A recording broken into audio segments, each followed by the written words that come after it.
And finally, it is a bitter dose of reality for Kenyan exporters today as Kenya officially loses tax-free access to the European market. From today, exporters will pay between 4% and 24% in taxes for produce exported to the European market, effectively putting the country's 38% market share at stake.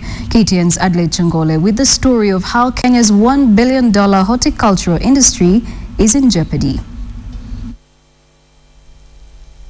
Kenyan exporters have waited for this day with bated breath for close to 2 years. Failure to sign an economic trade agreement with the European Union had traders anxious as expiry of the current pact drew closer. And that day is finally upon them with nothing much to look forward to. Quite a big blow and very, very sad that after 30 years of trading with Europe duty-free, now we're paying duties. Kenya is now the only country in Africa and in the greater African, Caribbean and Pacific group of countries to shift to the general scheme of preferences, meaning that it is the only country that will pay taxes ranging from 0% to 30% on goods exported to the EU. And this will come at a steep cost for exporters. The real additional cost is 637 million, assuming everything that is being sold is sold. But how did this happen, you ask? Well, Kenya has been negotiating the EPAs under the ambit of the East African community, but a raft of disagreements over the years has seen the talks drag for 7 years with little to show for it.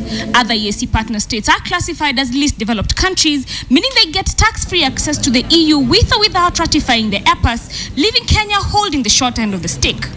These earnings for government, instability affecting 67 billion worth of exports has an impact on the current account.